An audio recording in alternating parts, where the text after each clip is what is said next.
Hello, I'm Oliver Colling, and this is my 70s TV childhood.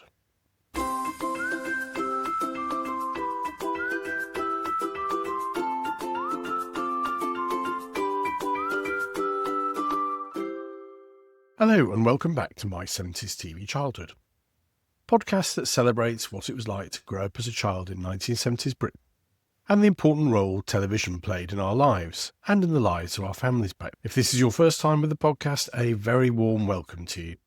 And if you're one of our regular listeners, welcome back. We are now well over halfway through our 7th season and have released more than 200 episodes, which still feels slightly astonishing. It only seems like yesterday that we started making these regular journeys back to the 1970s. So how did we get here? In truth, it's largely thanks to the loyalty and support of you, our wonderful listeners and viewers on YouTube. And I'm genuinely touched by the way so many of you not only listen, but also get in touch, share your memories, leave comments, and suggest ideas for future episodes. I am enormously grateful for it all. And for those of you who enjoy our regular quiz, I want to give you another quick mention that something new's coming.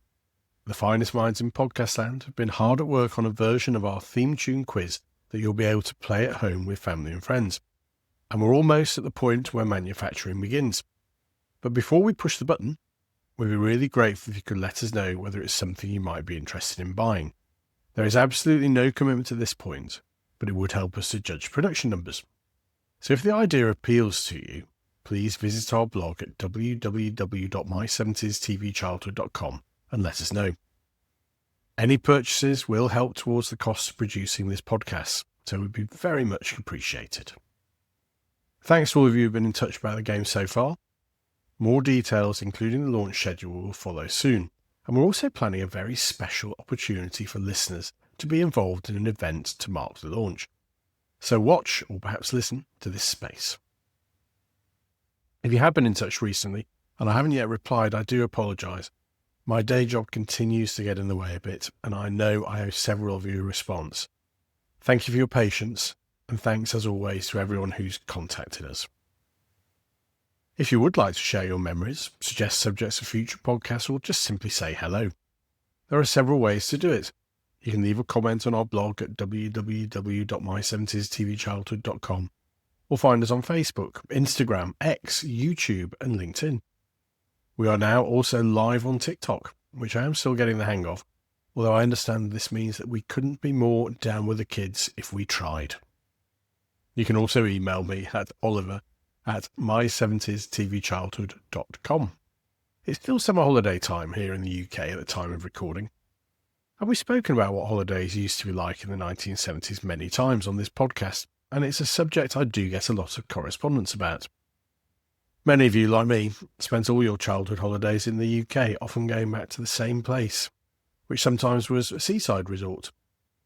To my parents, the idea we might go abroad for our holidays was absolutely unthinkable, and they weren't alone in thinking that. In those seaside resorts, there was a wide range of accommodation, ranging from the old-fashioned bed and breakfast, often run by a fearsome lady of a certain age, where you'd be turfed out after breakfast and not allowed to return back until it was time for tea, which usually included, I remember, a choice of starter between orange juice and egg mayonnaise. Some families went to holiday camps, or to self-catering holiday flats, and if you're really lucky, you could end up in a seaside hotel. Today we have lots of choices when it comes to hotels, and we've got national chains like Premier Inn and international hotel groups like IHG or Hilton, and they provide a relatively reliable offering, so you know what you're going to get more or less. It wasn't really like that in the 1970s, where, apart from Trust House Fawlty, if you remember that, most hotels were independently run establishments, and the quality of your experience depended heavily on what the owner was like, so you never quite knew what to expect. So if, for example, you fancied a few nights in Torquay in 1975, you could have ended up in this rather eccentric hotel.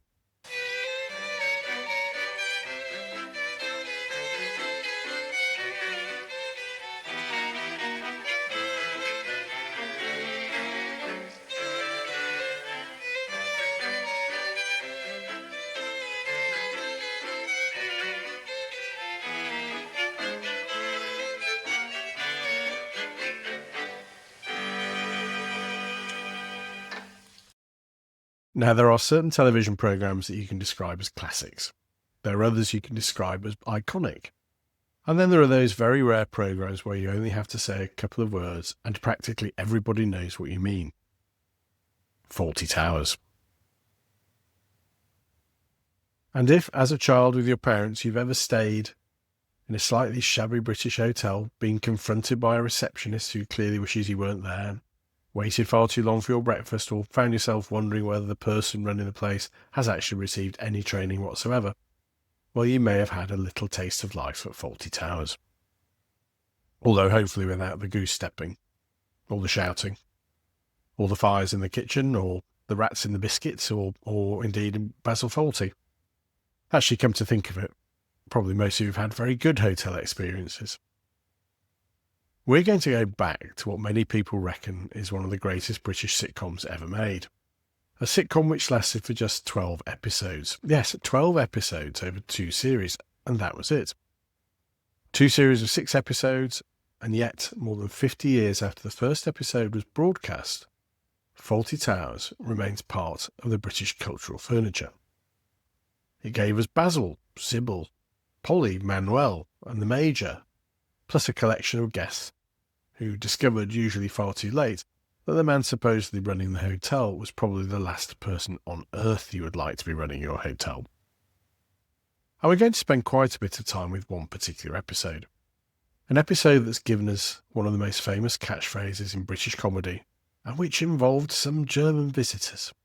To understand Fawlty Towers, we have to go back a few years before Basil Fawlty first appeared on television, back to 1970, and the Monty Python team were filming in Devon, and stayed at the Gleneagles Hotel in Torquay, which was run by a man called Donald Sinclair.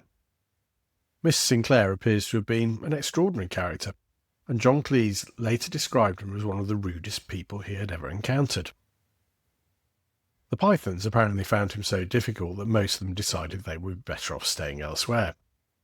Cleese and his then wife, Connie Booth, however, were fascinated by him, and rather than simply running away from this strange hotel proprietor, they stayed on and observed him, and what they saw became the inspiration for Basil Fawlty.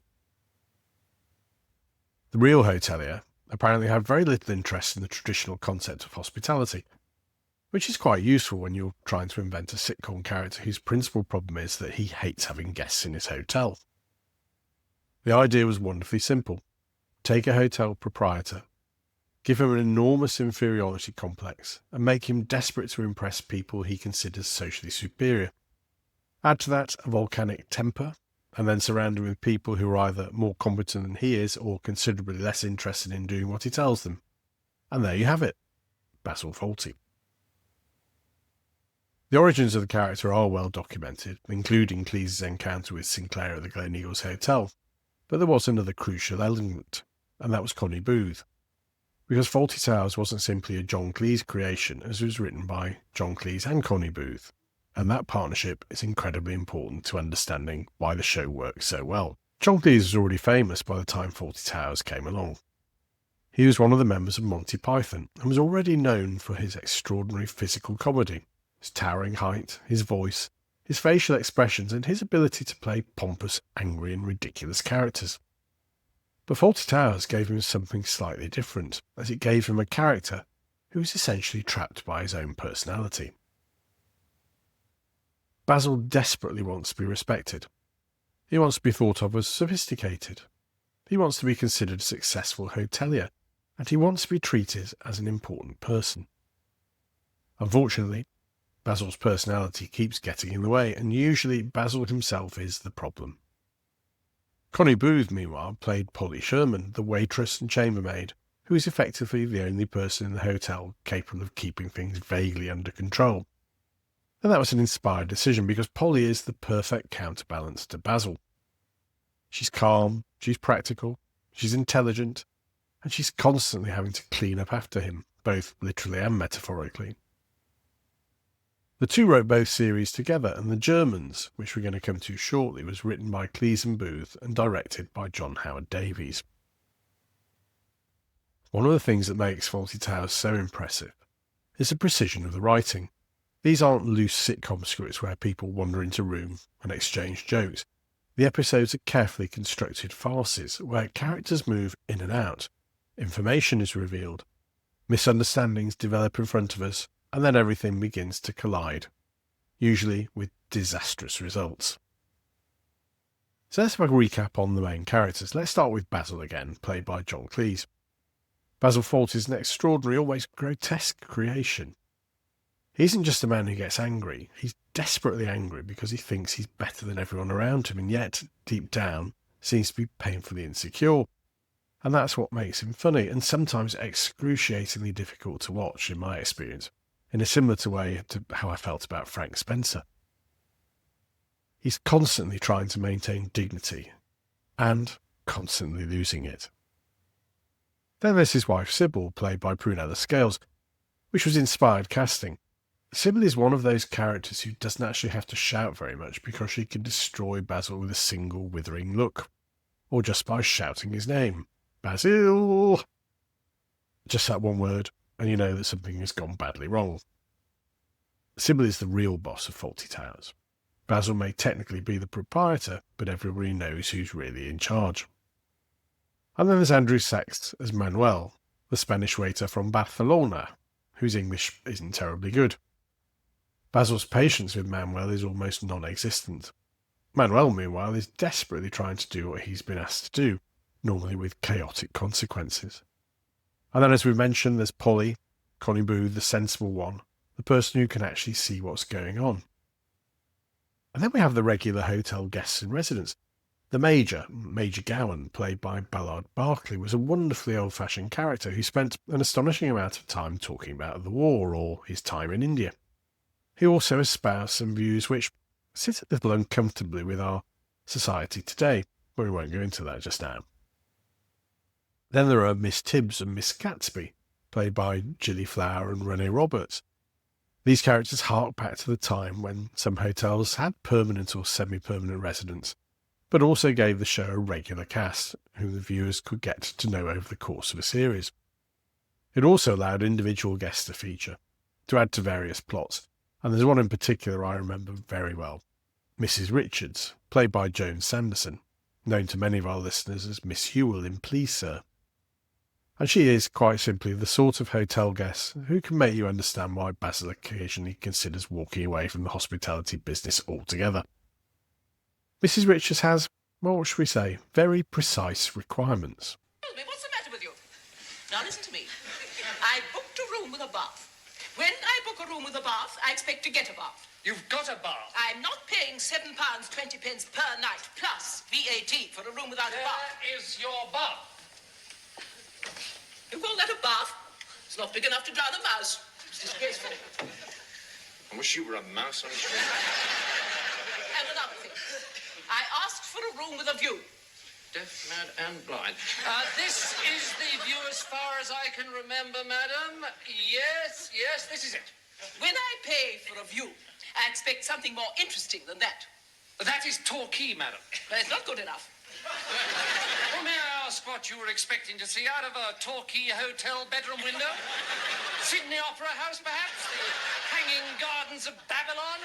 Herds of wildebeest sweeping majestically? I expect to be able to see the sea. You can see the sea. It's over there between the land and the sky. I need a telescope to see that. Well, may I suggest that you consider moving to a hotel closer to the sea? Or preferably in it. She wants a room with a sea view. Basil points out she has a sea view, and this is where the wonderful logic of Fawlty Towers comes into play, because Basil believes the problem has been solved, and Mrs. Richards doesn't, and neither of them is remotely prepared to give way. She also complains about the size of the room, the lack of a bath mat, the lighting, the breakfast, and, well, pretty much everything else she can think of. And then there's that wonderful exchange about the room price. Basil tells her the room is £20 a night, and Mrs. Richards replies, I think £20 is terribly expensive. Basil, already reaching the limits of his patience, asks her what she was expecting. £5. And Basil's response is essentially one of those moments where you see his brain desperately trying to remain professional. Because this is the great Basil Fawlty dilemma. He wants the money. He needs the guests. He desperately wants to be regarded as a successful hotelier. but he also seems to regard the people actually paying him as a personal inconvenience. Mrs. Richards, in that case, is the perfect Fawlty Towers guest, as she's difficult, she's demanding, and she's completely unimpressed by Basil. And most importantly, she doesn't appear remotely intimidated by him. And then comes one of my favourite moments when Mrs. Richards asks for her money back, so Basil asks her to leave. She refuses. Basil tells her she can't stay. She tells him she will, and eventually Basil explodes, which of course is exactly what she's been waiting for. The wonderful thing about Joan Sanderson's performance is that Mrs. Richards doesn't need to shout. She barely changes her expression. She simply carries on complaining in that wonderful, dry, matter-of-fact voice, and that makes Basil even more furious, because he can cope with somebody shouting back. What he can't cope with is somebody who remains completely calm just as he's falling apart. Yet again, we see the biggest problem at Fawlty Towers isn't the guests, the man who's running the place. And perhaps that's why the Seaview episode has become just as memorable as the Germans, because most of us have stayed in a hotel at some point and seen a Mrs. Richards type. Maybe not quite as extreme, but somebody who wants the room changed or wants a discount or complains about the view. In fact, I used to work with someone many years ago who always made a list of complaints before they went on holiday, so they could have something to make an argument over to reduce the cost of their holiday. So if you ever worked in hospitality or customer services, you may actually feel a little sympathy for Basil. Just a little, mind you. Because beneath all the shouting and ridiculousness, Fawlty Towers understood something very well. There's no such thing as a simple hotel guest, and there's certainly no such thing as a simple hotelier, especially if his name is Basil Fawlty. First episode of the series was broadcast on BBC Two on the 19th of September 1975, and there were only 6 episodes in that first series, and the 6th and final episode was The Germans. It was broadcast on the 24th of October 1975, so imagine being a viewer of the first series. You're sort of getting used to sitting down and watching this strange new sitcom. You've met Basil, you've met Sybil, Manuel, and you begun to understand the hotel and its opportunities for farcical situations. And then in episode 6, the writers decide to take Basil's worst possible characteristics and put him in exactly the situation guaranteed to bring them to the surface. German guests arrive. Oh dear. The episode begins with Sybil in hospital, where she's suffering from an ingrained toenail, which is already rather wonderful because if you're going to design a situation that would leave Basil Fawlty without his wife, you'd probably choose something which allowed Sybil to be absent, but still very much in charge, and that's exactly what happens. Sybil's in hospital. Basil's left running the hotel on his own. Sybil, despite being in hospital, is still issuing instructions. Basil has various jobs to do. There's a fire drill to be held, a moose head which needs putting up on the wall, and most importantly, there are German guests arriving. Now this is where the quality of the writing becomes apparent. The Germans themselves are not the problem. The problem is Basil's attitude towards them, because Basil has convinced himself that he must be extremely careful. He warns everyone, don't mention the war, and that sounds sensible. Until you remember you're talking about Basil Fawlty. Telling Basil Fawlty not to do something is practically an invitation for him to do it. It's simply not going to end well. The German guests arrive, and Basil tries to be welcoming, and he tries very, very hard, as he wants to demonstrate that he is a sophisticated hotelier, a man who's comfortable dealing with international visitors, a man who's completely relaxed about history, a man who certainly isn't going to embarrass himself. But this is Basil Fawlty, and within minutes the war is being mentioned, then mentioned again, and again, and again. And then that famous exchange comes when the German guests ask Basil to stop talking about the war, and Basil's response is essentially, you started it. The guests pointed out that technically they didn't start it, and Basil then reminds them about Poland. Will you please call your wife immediately? Sybil! Sybil! She's in the hospital, you silly girl! Yes, call her there. I can't. I've got too much to do. Listen, don't mention the war. I mentioned it once, but I think I got away with it all right. So, it's all forgotten now, and let's hear no more about it. So that's 2 egg mayonnaise, a prawn Goebbels, a Hermann Goring, and 4 cold salads. No, wait a minute. moment, I got a bit confused here. Sorry, I got a bit confused because everyone keeps mentioning the war, so could you... What's the matter? It's all right. Is there something wrong? Will you stop talking about the war? Me? You started it? We did not start it. Yes, you did. You invaded Poland. It's one of those sequences where the comedy comes partly from the sheer inevitability of what's happening. You know Basil is going to mention the war. Basil knows he's going to mention the war. Everybody in the audience knows he's going to mention the war, and yet he continues trying to convince himself that he won't. That is a classic farce. The more Basil tries to control the situation, the more spectacularly he loses control. There is something worth saying about this episode, because viewed today it can be tempting to assume that this joke is simply German people plus British obsession with the Second World War equals comedy, with perhaps a few racist undertones put in there. But I don't think that's really what the episode is doing. The German guests are remarkably normal. They are polite. They are simply trying to enjoy their holiday in Torquay. They haven't come to Britain to discuss the Second World War. They haven't done anything wrong. They certainly aren't responsible for Basil's behaviour. The joke is Basil, or more specifically, it's Basil's inability to help himself. John Cleese later explained that he saw the episode as being about British attitudes towards the war and the way some people were still obsessed with it, rather than simply making fun of Germans, and that makes the episode considerably more interesting and understandable. Because think about the situation in Britain in 1975. The Second World War had ended 30 years earlier. 30 years. That's the equivalent of 1996 to us, which certainly for me only feels like yesterday. But for me as a child in the 70s, the war seemed remote, but for adults, it was all a bit different and a bit close to home. If you're listening to this podcast, you're likely to be somewhere between 45 and 70, so there is a good chance your parents remember the war, or perhaps your grandparents did. You may have grown up hearing stories about rationing, the Blitz, evacuation, conscription, the blackout, the Germans. So when Basil starts talking about the war, the joke isn't entirely alien. It's recognisable. It's exaggerating something that genuinely was part of British culture at the time. And then we get to one of the most extraordinary pieces of physical comedy in British television. Basil has suffered concussion. He's behaving increasingly strangely and eventually performs his infamous walk. It's difficult to describe without seeing it, but I'll try. He moves around the hotel in a grotesquely exaggerated parody of a Nazi goose step. It's ridiculous, it's childish, it's outrageous and really quite offensive towards the German guests. But, crucially, through all this, it's Basil who's looking ridiculous. The joke is squarely aimed at him, and I think that's an important distinction.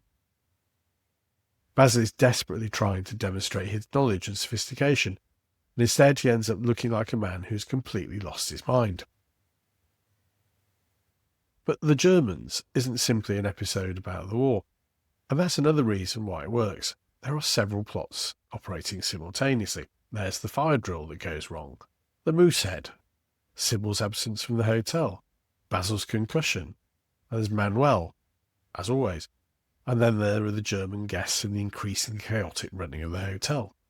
And that, I think, is partly what makes Fawlty Towers so clever. So The Germans was the last of the first series in 1975. It was another 4 years before the second series made it onto our screens in 1979, and by that time, the cult following had grown into a truly national audience, and the show was a hit. And then, it ended. Here's perhaps the strangest thing about Fawlty Towers. It didn't go on forever. There wasn't a 7th series. There wasn't a Christmas special every year. There weren't 100 episodes. There were just 12. And then it was over. 4 years separated the two series.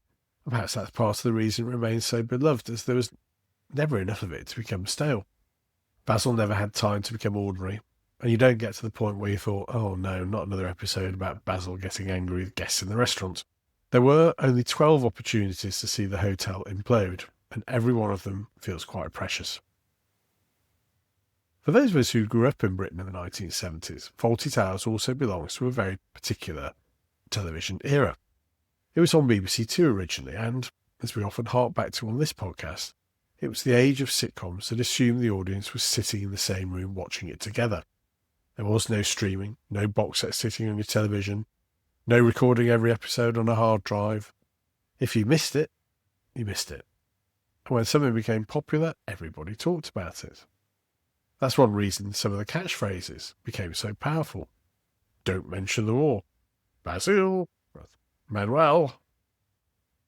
These programs became part of everyday conversation. So why, more than 50 years later, does Fawlty Towers still make us laugh? I think the answer is that Basil Fawlty is fundamentally recognisable. Most of us have encountered a Basil type, although perhaps not quite as extreme as Cleese's monster. But we've all met somebody who thinks they're more important than they are.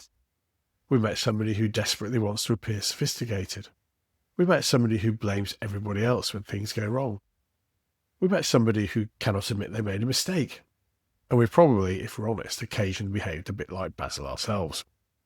Not the goose-stepping, hopefully, but the frustration, the impatience, the belief that everyone else is incompetent, the feeling that you're surrounded by idiots. I suppose the difference is that most of us don't have a television audience watching when we lose the plot.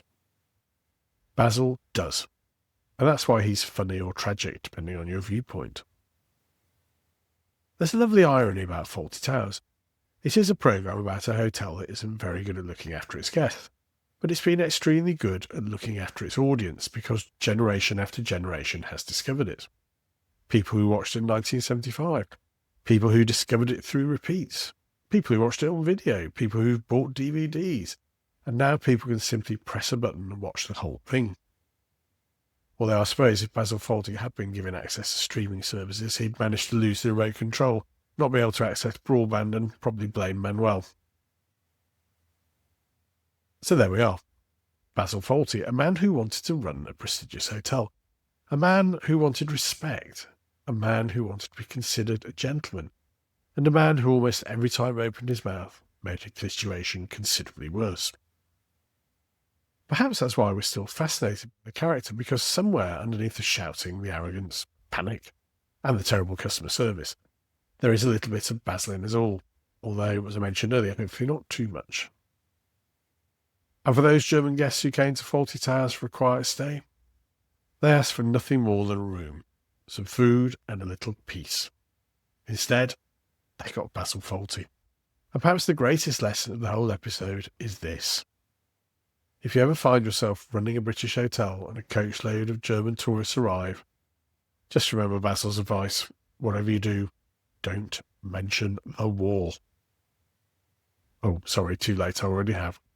Do you remember Fawlty Towers? And if so, what's your favourite episode or character? You can let us know by leaving a comment on our blog at www.my70stvchildhood.com or on one of our many social media sites, which you can find in the accompanying show notes. You can also email oliver@my70stvchildhood.com. That's all for now. We will be back next week with our next 70s-themed TV trivia quiz, and in a fortnight with our next regular podcast. Until next time, do take care, look after yourselves and those you love, and whatever you do, don't mention the war.